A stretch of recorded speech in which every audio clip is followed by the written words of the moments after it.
Keskin geosiyosiy signal: Eron AQShga qarshi yangi bosqichga tayyorlanmoqda.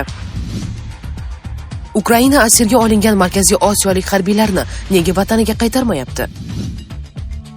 Donald Tramp keskin bayonot berdi. Eron qulash holatida ekanini tan oldi. AQShdan Hormuz bo'g'ozini ochishni so'ramoqda. Kim Chen In Ukrainadagi koreys askarlariga dahshatli buyruq berdi. Malida rossiyalik askarlar isyonchilar bilan to'qnashdi. Qurbonlar bor. Aroqchi Putinga AQSh bilan muzokaralarga nima to'sqinlik qilayotganini aytdi. Birlashgan Arab Amirliklari OPEC va OPEC Plus'dan chiqishini e'lon qildi. Global neft tizimiga katta zarba berildi. Sedanachi kompaniyasidan erkaklar uchun maxsus mahsulot. Prostamix erkaklar salomatligi uchun tabiiy yechim. Agar sizni prostata shamollashi, ichki diskomfort yoki turli noqulayliklar bezovta qilsa, unda Prostamix aynan siz uchun. Prostamix prostata faoliyatini qo'llab-quvvatlaydi va jinsiy zaiflik kabi muammolardan butunlay qutulishga yordam beradi. Eng muhimi, natijasini birinchi haftadayoq sezasiz. Batafsil ma'lumot olish uchun 55lik kodi bilan 503 2200 raqamlariga sim qoqing. Keskin geosiyosiy signal: Eron AQShga qarshi yangi bosqichga tayyorlanmoqda. Eron AQSh bilan urush hali tugamagan deb hisoblaydi. Bu haqda 28-aprel kuni Eron armiyasi vakili Muhammad Akraminiya mamlakat televideniyasi efirida so'z ochdi. Hozirgi vaziyatga kelsak, biz urush tugadi deb hisoblamaganmiz. Biz uchun hozirgi holat hali ham harbiy vaziyatdir. Qadrli Eron xalqini ishontirib aytamanki, agar dushman yana tajovuz qilsa, u Eronning yangi vositalari, yangicha yondashuv va yangi sohalardagi javobi bilan to'qnash keladi, deydi u. Eron armiyasi vakili shuningdek amaldagi sulh vaqtida Tehron Eronga hujum qilingan taqdirda javob qaytarish uchun ehtimoliy nishonlar ro'yxatini yangilashga hamda qurol-yarog'larni ishlab chiqarish va yangilashga harakat qilganini tasdiqlagan. Ukraina asirga olingan Markaziy Osiyolik harbiylarni nega vataniga qaytarmayapti? Ukrainaning "Хочу жить" davlat loyihasi Rossiya tomonidan turib urushgan va asirga tushgan Markaziy Osiyo davlatlari fuqarolari bo'yicha tushuntirish berdi. Loyiha ushbu shaxslarni javobgarlikka tortish uchun o'z vataniga topshirish imkoniyatlari haqidagi savollarga javob qaytardi. Ta'kidlanishicha, Ukraina Jeneva konvensiyasi qoidalariga amal qiladi. Rossiya qurolli kuchlari tarkibida bo'lgan va asirga tushgan barcha xorijliklar harbiy asir maqomini oladi. Ular Rossiya fuqarolari bilan birgalikda lagerlarda bir xil sharoitda saqlanadi. Loyiha izohida shunday deyiladi: Jeneva konvensiyalariga ko'ra, harbiy asirlarni ushlab turgan davlat ularni o'zi mas'ul bo'lgan davlatga qaytarishi shart. Bu aynan o'sha shaxslar tarkibida jang qilgan yoki asirga tushish vaqtida a'zosi bo'lgan davlat qurolli kuchlaridir. Xo'sh, nima uchun almashuv qiyin kechmoqda? Ukraina tomoni yollama askarlarni Rossiya asirligidagi ukrainalik himoyachilarga almashishga qarshi emas, biroq Rossiya xorijliklarni qaytarib olishdan manfaatdor ham emas. Ular birinchi navbatda o'z fuqarolarini olishga ustuvorlik bermoqda, deyiladi xabarda. Qo'shimcha qilinishicha, Ukraina uchun o'z harbiy asirlarini qaytarish xorijliklarni vatanida javobgarlikka tortishdan ko'ra muhimroq. Ukraina xalqaro gumanitar huquq normalariga amal qiladi. Rossiya armiyasining barcha asirga tushgan xizmatchilari fuqaroligidan qat'iy nazar jangchi deb hisoblanadi. Bu ularni ukrainalik asirlarni qaytarish uchun almashuv jarayoniga kiritish imkonini beradi.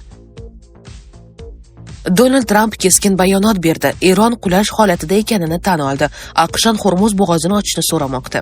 AQSh prezidenti Donald Trampning ma'lum qilishicha, Eron Qo'shma Shtatlarga mamlakat ichki siyosiy va iqtisodiy bosimlar sabab qulash holatida ekanini bildirgan. Tramp bu haqda o'zining Truth Social ijtimoiy tarmog'idagi sahifasida bayonot berib, Tehron AQShdan Hormuz bo'g'ozi orqali kemalar harakatini tezlashtirishni so'raganini qayd etgan. Eron bizga hozirgina qulash holatida ekanini ma'lum qildi. Ular rahbariyat darajasida vaziyatni tartibga solishga urinayotgan bir paytda bizdan Hormuz bo'g'ozini imkon qadar tezroq ochishimizni so'ramoqda. Menimcha ular buni uddalaydi, deb yozgan Tramp. Ma'lumotlarga ko'ra, AQSh va Eron o'rtasidagi keskinlik fonida mintaqada dengiz tashuvlari bo'yicha cheklovlar kuchaygan. 28-fevraldagi operatsiyalardan so'ng Eronning neft eksporti hajmlari sezilarli darajada kamaygan. Shuningdek, 11-apreldan buyon tomonlar o'rtasida muzokaralar davom etayotgan bo'lsa-da, yadroviy dastur va xavfsizlik masalalaridagi kelishmovchiliklar sabab yakuniy kelishuvga erishilmagan. Kim Chen In Ukrainadagi koreys askarlariga dahshatli buyruq berdi. Shimoliy Koreya yetakchisi Kim Chen In rossiyalik harbiylar safida Ukrainaga qarshi urushayotgan koreys askarlari uchun maxsus siyosatni tasdiqladi. Unga ko'ra, askarlar asirga tushmaslik uchun jang maydonida o'z joniga qasd qilishi shart. Bu haqda Bloomberg xabar berdi. Pxenyanda urushda halok bo'lgan Shimoliy koreyaliklar xotirasiga bag'ishlangan yodgorlik ochildi. Marosimda nutq so'zlagan Kim Chen In o'zini portlatgan askarlar haqida 2 marta to'xtalib o'tdi. Kim Chen In halok bo'lganlarning oila a'zolari va Rossiya rasmiylari oldida shunday dedi: "Buyuk sharafni himoya qilish uchun ikkilanmasdan o'zini portlatishni va xudkushlikni tanlagan qahramonlar tahsinga loyiq. Ular katta jasorat ko'rsatgan bo'lsalar ham evaziga hech narsa kutmadi. Ular qahramonlardek halok bo'ldi." Ukraina asirga olingan Shimoliy koreyalik askarlar haqida ma'lumot bergandi. Bu ma'lumotlar Ukraina razvedkasi va asirga tushgan bir askarning so'zlariga asoslangan. Ularga ko'ra, asir tushmaslik uchun harbiylarga o'zini o'ldirish buyurilgan. Kim Chen Inning bu haftadagi bayonoti ushbu xabarlarni tasdiqladi. Ekspertlar Shimoliy Koreya armiyasining Rossiya safida haqiqiy jangovar tajriba orttirayotganidan xavotirda. Aprel oyi boshida Pxenyan bir necha Hvason-11, KN-23 va KN-24 nomi bilan ham tanilgan raketalarni sinovdan o'tkazganini ma'lum qildi. Ukraina tomonining ta'kidlashicha, Pxenyan ushbu turdagi raketalarni Kiyevga qarshi urushda foydalanish uchun Moskvaga yetkazib bermoqda. Malida rossiyalik askarlar isyonchilar bilan to'qnashdi, qurbonlar bor. Rossiya Mudofaa vazirligi tarkibiga kiruvchi Afrika korpusi harbiy xizmatchilari orasida Malidagi isyonchilar bilan to'qnashuvdan keyin halok bo'lganlar bor. Bu haqda Rossiya tashqi ishlar vaziri o'rinbosari Georgiy Boriskinoga tayanib RBK xabar bergan. Borisenkoning so'zlariga ko'ra, isyonchilar tomonidan Malining Kidal shahri egallab olinishi katta muammo tug'dirmoqda. Elchining xabarlariga ko'ra, Bamakoning Mali poytaxti o'zida kechagi holatga ko'ra vaziyat tinch edi. Shunga qaramay, mamlakatning ba'zi hududlarida qurolli to'qnashuvlar davom etmoqda, deydi Borisenko. Ma'lumot uchun, joriy yilning 25-aprel kuni Jamoat Nusrat al-Islom val Muslimin Al-Qoida bilan aloqador jangarilar FLA isyonchilari guruhi jangchilari bilan birgalikda Malidagi harbiy va hukumat obyektlariga hujum qilgan. Hujum oqibatida mudofaa vaziri Sadio Kamara halok bo'lgan. Aroqchi Putinga AQSh bilan muzokaralarga nima to'sqinlik qilayotganini aytdi. Eron va AQSh o'rtasidagi diplomatik jarayonni bir necha omillar sekinlashtirmoqda. Bu haqda Eron tashqi ishlar vaziri Abbos Aroqchi Rossiya prezidenti Vladimir Putin bilan uchrashuvda ma'lum qildi. Uning so'zlarini Eron tashqi ishlar vazirligi matbuot xizmati keltirdi. AQShning davom etayotgan buzg'unchi odatlari, ayniqsa asossiz talablardagi qat'iyat, pozitsiyalarning tez-tez o'zgarishi, tahdidli ritorika va majburiyatlarning doimiy buzilishi diplomatiyaning rivojlanishini sekinlashtirmoqda, deyiladi xabarda.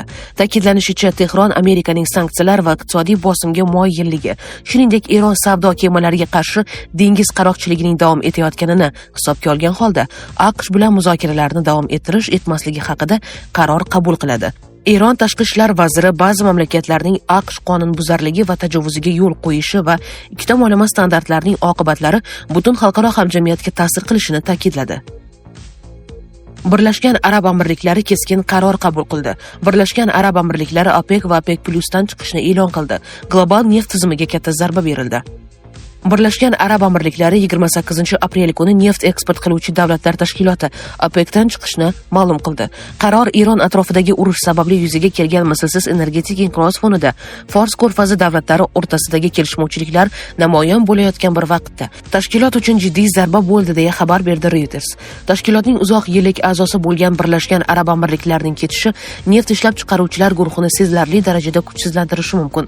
OPEC shu vaqtgacha geosiyosiy nizolar va ishlab chiqarish kvotalari bo'yicha ichki ziddiyatlarga qaramay birdamlikni saqlashga harakat qilib kelayotgandi. Birlashgan Arab Amirliklari energetika vaziri Suhayl Muhammad Al-Manzuri Reuters agentligiga bergan intervyusida ushbu qaror mamlakatning energetika strategiyalarini sinchiklab ko'rib chiqilgach qabul qilinganini aytdi. Bu siyosiy qaror bo'lib, joriy va kelajakdagi ishlab chiqarish hajmlari tahlili asosida qabul qilindi. Birlashgan Arab Amirliklari bu masalada tashkilotning amaldagi yetakchisi Saudiya Arabistoni yoki boshqa biror davlat bilan maslahatlashmadi, deydi u. Ushbu e'londan so'ng neft narxlaridagi o'sish biroz pasaydi. Birlashgan Arab Amirliklarining tashkilotni tark etishi AQSh prezidenti Donald Tramp uchun g'alaba sifatida ko'rilmoqda. Tramp 2018-yilda Birlashgan Millatlar Tashkiloti Bosh Assambleyasida so'zlagan nutqida OPECni neft narxini sun'iy oshirib, dunyoning qolgan qismini ishlayotganlikda aybladi. Tramp shuningdek AQShning harbiy yordamini neft narxlariga bog'lab, Fors ko'rfazi davlatlarini Washington himoyasidan foydalanib yuqori narxlar orqali ekspluatatsiya qilishda ayblagan. Birlashgan Arab Amirliklarining bu qarori mamlakat prezidenti maslahatchisi Anvar Gargashning tanqidiy chiqishidan so'ng yangradi. U 27-aprel kuni Fors ko'rfazi davlatlarining Eron hujumlariga qaytargan javobini tanqid qilgandi. Sizga yetkazmoqchi bo'lganlarimiz hozircha mana shulardan iborat edi. Dunyo yangiliklaridan uzoqlashmang. Salomat bo'ling.